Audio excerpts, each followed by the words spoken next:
Notre planète est un joyau fragile. Chaque jour, elle fait face à des défis colossaux, entre autres le changement climatique, la dégradation des sols, la pollution. Mais heureusement, l'espoir existe.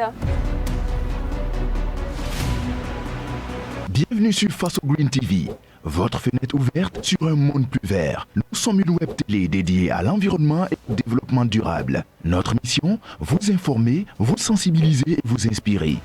De l'agriculture à l'eau, en passant par l'assainissement, nous couvrons tous les aspects de l'environnement. L'agriculture. Nous vous emmenons au cœur des champs pour découvrir les dernières innovations, les défis des agriculteurs et les solutions pour nourrir une population croissante tout en préservant la nature. L'eau. Ressource vitale. L'eau est au cœur de nos préoccupations. Nous vous montrons comment préserver cette ressource précieuse, comment l'accès à l'eau potable s'améliore et comment gérer les risques liés aux inondations et à la sécheresse.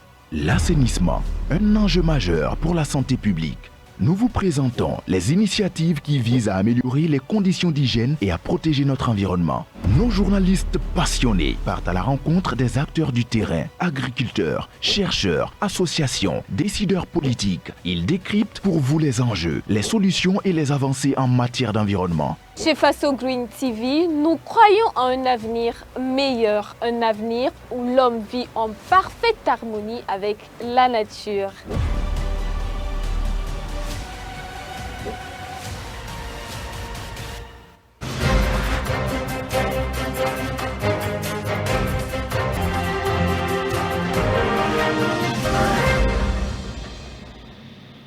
Bonsoir chers téléspectateurs et bienvenue au journal de Faso Green TV. Installez-vous, on démarre tout de suite avec les titres. À la une de cette édition, installation de Idrissa Kedré dans ses nouvelles fonctions de directeur de l'administration et des finances du Centre national de semences forestières CNSF. Nommé le 9 janvier dernier par le ministre en charge de l'environnement, il succède à Adama Koulibaly. Le DAF entrant Idrissa Kedré s'engage à donner le meilleur de lui-même pour une bonne continuité des services du CNSF. Des détails à suivre dans ce journal. Puis nous irons à la découverte de Kim Épicerie qui évolue depuis plusieurs années dans la transformation des épices et produits locaux. Mettre en valeur les produits forestiers et promouvoir le consommation local, tel est son leitmotiv. Kim Épicerie est située dans le quartier Kambouensan de la ville de Ouagadougou. Un de nos reporters est allé à sa rencontre. Restez avec nous pour en savoir davantage. Encore bonsoir Madame, Monsieur et merci de nous suivre. Je vous le disais à l'instant, nommé le 9 janvier dernier par le ministre en charge de l'Environnement, Idrissa Kedré a été installé dans ses fonctions de directeur de l'administration et des finances du Centre national de semences forestières. Il succède à Adama Koulibaly qui a passé 6 mois à la tête de la dite direction. Le DAF entrant s'engage à travailler et collaborer avec tout le personnel de CNSF afin de relever les défis et permettre au centre d'atteindre les meilleurs résultats. Revenons sur les temps forts de cette installation avec notre reporter Colette Boudot. Au nom de Monsieur le ministre de l'Environnement, de l'eau et de l'assainissement, je vous installe ce jour, 23 février 2025, dans vos fonctions de DAF, avec toutes nos félicitations et encouragements. C'est officiel, Idrissa Kedré prend désormais les commandes de la direction de l'administration et des finances du Centre national de semences forestières. Nommé le 9 janvier dernier, c'est ce 23 janvier 2025 que le nouveau patron de l'administration et des finances a été installé dans ses fonctions par la directrice générale du CNSF. Idrissa Kedré remplace ainsi Adama Koulibaly. Le DAF entrant s'engage de travailler en synergie afin de permettre au CNSF d'atteindre les résultats escomptés. Être nommé à la tête de l'administration et des finances d'une structure comme le CNSF n'est pas une responsabilité anodine. Dans un contexte marqué par des contraintes budgétaires, mais aussi par des opportunités à saisir, notre rôle devient sans doute essentiel pour garantir la pérennité et la compétitivité de notre organisation. À cet égard, je m'engage à assurer une gestion rigoureuse et transparente des ressources du centre, optimiser la gestion des ressources disponibles et renforcer les compétences des équipes. Après 6 mois passés à la tête de la direction de l'administration et des finances du CNSF, Adama Coulibaly tire un bilan satisfaisant. Tout en félicitant son successeur, il lui a prodigué des conseils et l'invité à poursuivre le chantier qu'il a déjà entamé. Nous savons que l'année budgétaire dure 12 mois. Et là, nous avons pris service pratiquement à fin mai. Donc nous n'avions que 6 mois pour exécuter 2 budgets. Le budget du CNSF, le budget par MEF. Nous sommes actuellement à un taux d'exécution budgétaire de 86%. Donc de mon point de vue, c'est une satisfaction personnelle. Quant à la directrice générale du Centre national de semences forestières, elle a invité le nouveau directeur de l'administration et des finances à une franche collaboration. Invite a été également faite à l'endroit de tout le personnel du CNSF, à surtout accompagner le nouveau DAF dans ses missions pour l'atteinte des objectifs du centre. Edith Daboué a rassuré de sa disponibilité à toujours l'accompagner. Je tiens à vous féliciter pour votre nomination comme directeur de l'administration et des finances du CNSF. La confiance placée en vous par les plus hautes autorités de notre ministère, en vous proposant comme DAF du CNSF, nous convainc que votre mérite pour ce poste est certain. C'est donc avec plaisir que l'ensemble du personnel vous accueille au CNSF. Et ce que nous attendons de vous, c'est d'apporter votre pierre à l'édifice du CNSF. Cette cérémonie d'installation a été marquée par la remise d'une attestation et d'un présent à Adama Coulibaly, le DAF sortant. Et c'est une plantation symbolique qui est venue clore cette cérémonie de passation de service. La transformation des épices et produits locaux occupe de nombreuses femmes actuellement à Ouagadougou. Elles sont nombreuses à mettre en valeur les produits forestiers et bien d'autres. D'abord pour se faire des revenus et ensuite pour faire la promotion du consommant local. C'est le cas de Aline Sandouidi que nous avons rencontrée au quartier Cambouensan de la ville de Ouagadougou. Elle est la promotrice de l'épicerie Kim, cette structure qui propose une diversité d'épices à sa clientèle. Mamadou Soiré pour plus de détails. Le port des gants, c'est la condition sine qua non avant toute action de conditionnement chez Aline Sandouidi, promotrice de l'épicerie Kim. Une structure qui accorde la primeur à la transformation des produits locaux et des épices. Nous assistons ici au conditionnement du paprika ou encore piment en poudre. Mais au-delà, elle propose plusieurs autres produits d'assaisonnement. Nous avons des épices en nature, ça veut dire des épices qu'on n'a pas encore écrasées. Et nous avons des épices en poudre. Nous avons des épices en poudre, comme du poivre noir, du poivre blanc, du féfé. Nous avons du paprika, de la coriandre. Nous avons du fenugrec. Nous avons des noix de muscade. Nous avons aussi du fennel, presque tout ce qu'on peut trouver comme épices. Tous les conditionnements des produits se font ici à domicile dans une rigueur totale pour ce qui est du respect de l'hygiène avant de se retrouver dans les rayons des différentes boutiques de l'épicerie Kim à l'intérieur de la ville. L'autre souci de l'épicerie est d'offrir des produits sains à sa clientèle. Et ce sont des épices naturelles et bio.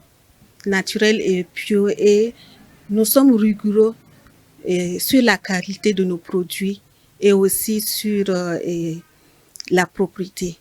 Nous tenons à ce que nos clients aient des marchandises propres et bio pour leur santé. En plus des produits d'assaisonnement, on retrouve aussi de la poudre d'arachide et de sésame. Elle fait également dans la transformation des produits forestiers non ligneux tels que le sumbala, le baobab et bien d'autres. Et pour la matière première, la structure collabore avec des sociétés coopératives et des personnes physiques. La majorité de nos matières premières sont prises, nous prenons avec nos producteurs locaux tels que le sumbala et le gombo sec, baobab sec et même le gingembre, c'est nos producteurs locaux qui produisent. Surtout ceux qui ont les champs des produits bio, ceux qui font du bio. Nous prenons plus avec les producteurs bio. À travers ces actions, l'épicerie Kim entend faire la promotion du consommation local et la production biologique. Et les PFNL font partie des produits prioritaires transformés. C'est en cela que les infusions sont faites également à base de ces produits et servies devant les boutiques de l'épicerie. À la 29e conférence des partis sur le climat, le Parlement national de la jeunesse burkinabé pour l'eau, PNJBE, faisait partie de la délégation burkinabé. Ces jeunes ont donc pris part aux différentes négociations en mettant en avant les sous-secteurs eau, hygiène et assainissement. Ils ont ainsi plaidé en faveur d'un accès équitable des populations à l'eau, l'hygiène et l'assainissement au Burkina Faso et en particulier dans les pays du Sahel. Plus de précisions avec Abdelier Banga. Comme plusieurs organisations de jeunes, le Parlement national de la jeunesse burkinabé pour l'eau était aux abonnés présents à la 29e conférence des partis sur le climat à Bakou en Azerbaïdjan. Ces membres du PNJBE ont donc renforcé l'équipe des négociateurs burkinabés à cette rencontre mondiale sur le climat. Une opportunité pour ces jeunes soucieux de l'accès des populations aux services sociaux de base tels que l'eau, l'hygiène et l'assainissement, de donner de la voix pour que les préoccupations dans ces sous-secteurs eau, hygiène et assainissement soient en ligne de mire dans les négociations.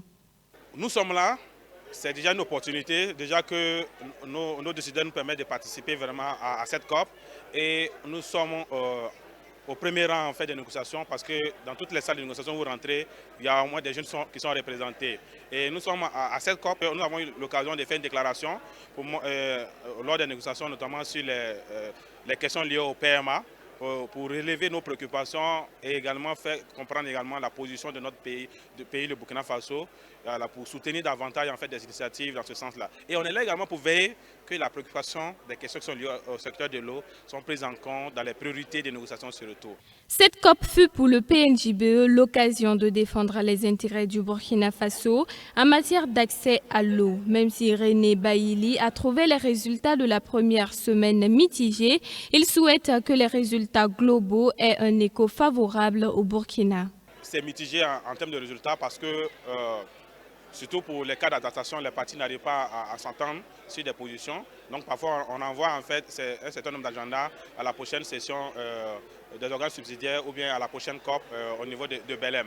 Mais on a bon espoir que d'ici la fin de la deuxième semaine, on pourra vraiment avoir des résultats concluants, notamment sur les questions de finances, voilà, parce que c'est la COP de financement. Et on espère vraiment qu'après les négociations techniques, nos politiciens et les décideurs pourront vraiment influencer afin d'avoir des résultats concluants dans ce secteur-là pour nous, pays en voie de développement. L'une des rencontres majeures à laquelle a pris part le Parlement national de la jeunesse burkinabé pour l'eau à cette COP est celle des pays de l'AES, rencontre au cours de laquelle ces jeunes ont pu aborder plusieurs défis du moment en matière d'accès à l'eau avec les premiers responsables en charge de l'eau des États du Sahel. Voilà, c'est tout pour ce journal. Merci à tous de l'avoir suivi. On se donne rendez-vous demain pour une nouvelle édition. Au revoir.